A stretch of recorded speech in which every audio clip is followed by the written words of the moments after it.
I'm here with Jackie Arendt, second-year professional triathlete, member of the Timex multi-sport team, and a Wisconsin native. And we are here in Madison, Wisconsin.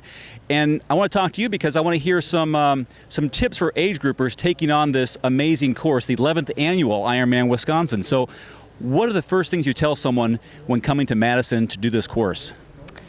I would tell them to be sure to ride some hills, get some good solid training in, and be ready for any weather conditions.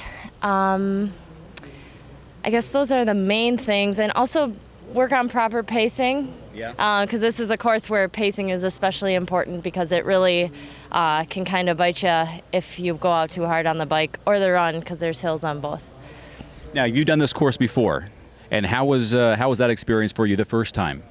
Good. I've raced here twice as an amateur, my very first Ironman ever in 2008, which isn't especially a fond memory because I had a really good time. It looks kind of good on paper, but it was actually a really tough race, and I had a lot of GI issues and all that stuff you experience in the beginning of your Ironman career. And but really, it's a great race. And well, you had to do this race if it's in your backyard, right? yeah, and every year it's so tempting to do it. And the last 2 years with doing Louisville, the timing is just not right, and it'd be really pushing it 2 weeks apart for an Ironman. So it is so tempting to do it, and the excitement is so huge that I've been working out so hard this week just because everybody's here, and it's just really exciting.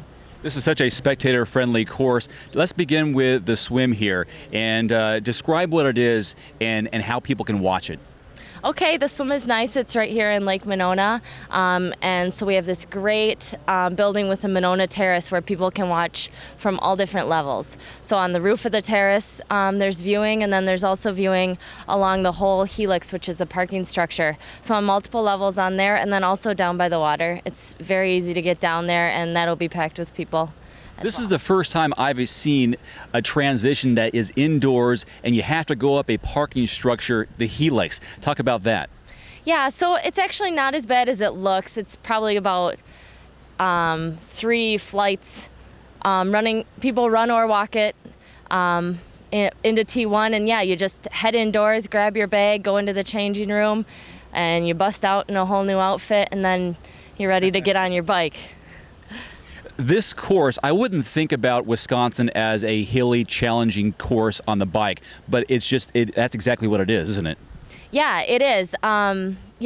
It's just a kind of course where you're not going to be able to get in a real steady rhythm. There's lots of turning, there's lots of little up and downs, a couple little steep jaunts where different from other Ironman races where you can kind of settle in and really just start cruising. This is one where you kind of have to be on your game. You have to know how to shift properly, and you really can't get lazy.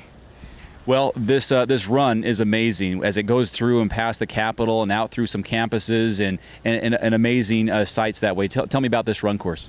Yeah, the run is really nice, and what's unique about it is it goes right through downtown, so the crowd support is so huge for the bulk of the race. There's only a couple sections that are actually really beautiful where you head out, right when you leave downtown, you head out on Lakeshore Path, which is a path right along the lake, Lake Mendota, our other lake, and it's just gorgeous. So here, people who don't even necessarily care for Ironman are just sitting on State Street, and they're watching and cheering, and so it turns into a really exciting run. You've come down some amazing finish chutes in your Ironman career so far. I know in Louisville the last couple of years that the 4th Street Live is amazing, but right behind us, the State Capitol, and coming down that stretch. Can you describe that atmosphere? Yeah, that's fun because it builds really well. So you come around the last corner and there's a little bit less than a mile left. Mm-hmm. You kind of finish up running up State Street, and then you run halfway around the Capitol Square. So it's kind of like you're building, you can hear the music, and there's people. I like this one because it's kind of like a longer finishing feeling, than some other races. 4th Street Live is really, really cool. But this one's definitely rivals it.